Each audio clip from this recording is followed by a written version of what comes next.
So, just going to turn my attention to Sherlock Holmes here. Again, I'm trying to bring in some Chinese elements to his costuming. The Like I said earlier, I want the initial impression when you first sort of see him from a distance to be more of the stereotypical English style clothing, which is one of the reasons why I kept his traditional hat. But in the detailing, I did want to start to bring in the Chinese motifs. So this is just a quick example of where I've gone and drawn up a 2D image, similar to what I was doing with the collar on the white fox, and then transforming it into the shape, and then just starting to use that as the basis for rendering up the pattern work on his cuff. And I'm thinking that the cuff is actually potentially leather, or rather than silk. So his jacket is a silk jacket, but this cuff will actually be a leather. So there will be a little bit of a difference in material, and I also, what I tend to do as well, depending on the occasion, I'll quite often keep that line work on another layer and just apply, and you'll see it later on, apply an emboss to the actual line work, either a raised or a lowered emboss depending on the effect that I want. It's just a nice quick cheat way of creating a raised or lowered pattern effect, which you can then go back into and paint into in more detail. The choice of the pattern work again is going more back to character design. Holmes, there's a Cantonese slang saying, which translated in English as chasing the dragon, which is referring to basically opium smoking. And in the stories, Holmes has definitely got a predilection towards drugs, in particular cocaine and morphine, his drugs of choice. So I thought this was something that would be fantastic to portray in the illustration at a symbolic level. But it's interesting. I think it's the story of the man and the twisted lip. Holmes actually visits a opium den and is quite disapproving of the den. So certainly in the English tradition of Sherlock Holmes, it's fair to say that he might not be quite so keen on opium. But rather than sticking a syringe in his pocket, I decided that we'd bend the rules on this one and bring in this chasing the dragon motif, which is a very subtle motif, and the more obvious opium pipe, just to convey that aspect of Holmes's character. And it's just a nice tie into the Chinese tradition as well. So just a little bit of design enrichment there.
So it's right from the outset, I've been using quite a strong shadow.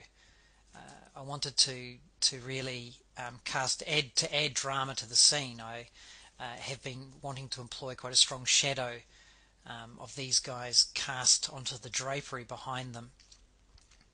And again, this is where there's been a bit of I'm cheating the lighting a little bit. Certainly, I've tried to match the lighting to it being more of a lighting from below on a lot of on the face and the arms. But at times I've also cheated the light source a bit so that there's light coming from above as well. But certainly to give these two characters a dramatic shadow behind really does help give the picture a bit more punch.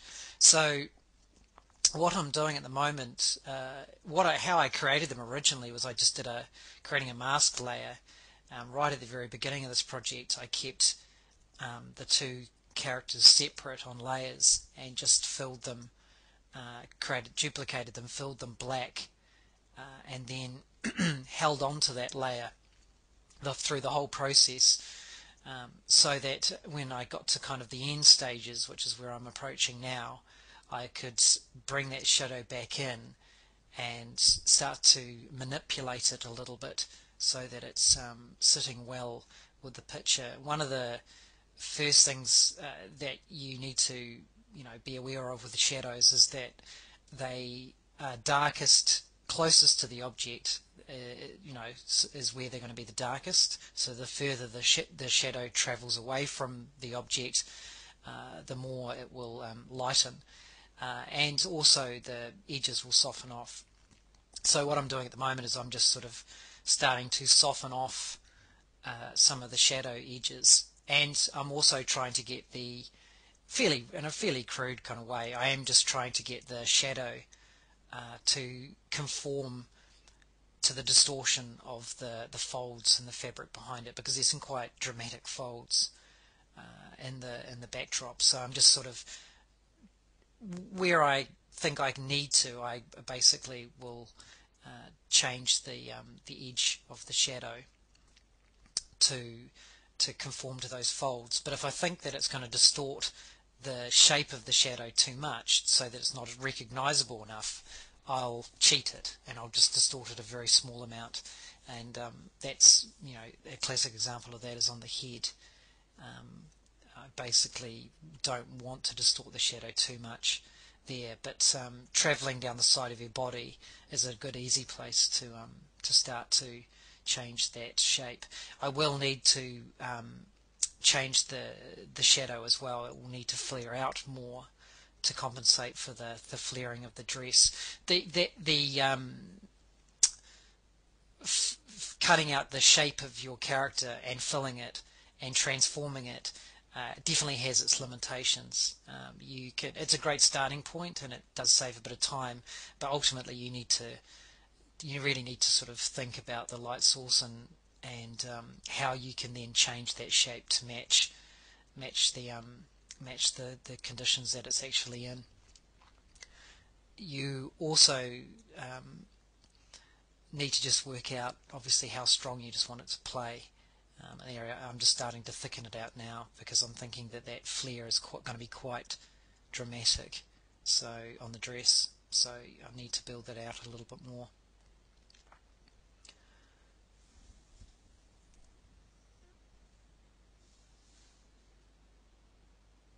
I've also just been conscious to add in some shadow onto her. Obviously the top of the shoulder and beneath the fan, those kind of areas, because obviously if I'm now applying quite a strong directional light source, because I've decided I definitely want to employ these shadows at that kind of upthrust position, I'm now going to need to bring in some stronger highlighting and shadows to sell that light source.